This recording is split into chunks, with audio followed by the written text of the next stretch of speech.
Multan chamber کی اس invitation کے اوپر سب سے پہلے تو ہم ان کے دلی مشکور ہیں، اور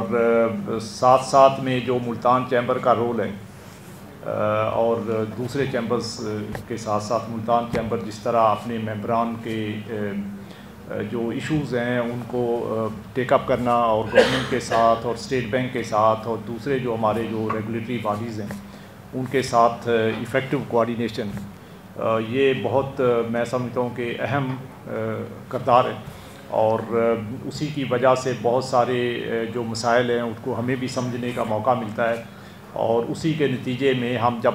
نئی کوئی پالیسی بناتے ہیں یا ہم اپنی ایگزسٹنگ پالیسیز کو فردر امپرومنٹ کی بات کرتے ہیں تو اس میں ان مسائل کو بھی ہم سامنے رکھتے ہیں۔ اس کا ایک سب سے بڑا فائدہ یہ ہوتا ہے کہ ان پالیسیز کی ایکسیپٹیبلٹی جو بزنس کمیونٹی میں ہوتی ہے وہ بڑھ جاتی ہے،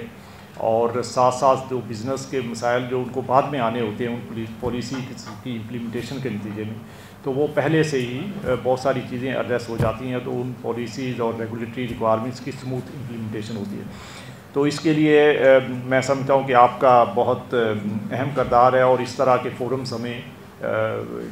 آرگنائز کرتے رہنا چاہیے تاکہ ہم وہ اپنے آپ کو بھی اپڈیٹ رکھیں ایشوز کے اوپر، اور ساتھ ساتھ میں ان ایشوز کے حل کے لیے بھی اپنا کردار ادا کریں۔ تو آپ نے جو پوائنٹس ریز کیے میں اس کی طرف بعد میں آتا ہوں۔ پہلے میں تھوڑا سا چونکہ آپ نے اکانومی کی ذکر کیا اور اس میں مختلف ادوار جو ہمارے آئے ہیں ابھی ریسنٹ پیریڈ میں، تو اس کے اوپر بات کی، تو میں بالکل آپ کی بات سے پورا متفق ہوں کہ ہم نے جو ہے وہ دنیا میں جب کووڈ کا مسائل آئے تو اس کے ساتھ ہمارے یہاں پہ بھی پرابلم آئے، اور ان پرابلم کو حل کرنے کے لیے ہم نے کئی جو ہے وہ ایکشنز لیے۔ ظاہر ہے کہ جب کوئی بھی ایکشن لیا جاتا ہے تو اس میں کچھ پازیٹیو چیزیں ہوتی ہیں، کچھ ان کا جو ہے وہ فال بیکس بھی ہوتے ہیں، اور اس کی وجہ سے اکنامک مسائل کچھ حل بھی ہوتے ہیں، کچھ نئی چیزیں جو نئے ایشوز جو ہے وہ ایمرج بھی ہوتے ہیں۔ تو جو پوسٹ کووڈ پیریڈ تھا اس میں ایک تو اس وقت کی جو پینٹ اپ ڈیمانڈ تھی، اور اس کے نتیجے میں اکانومی میں جو تیزی سے گروتھ آئی،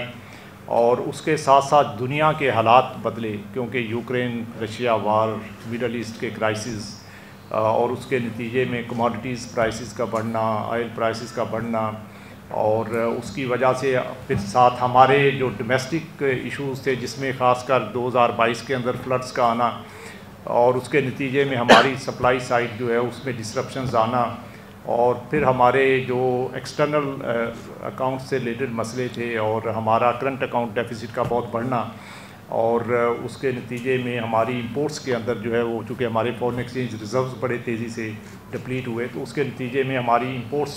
کے ریلیٹڈ جو مسائل، تو یہ یونیک کچھ ہمارے پرابلمز جو تھے وہ یونیک تھے، ہمارے اپنے کنٹری اسپیسیفک تھے،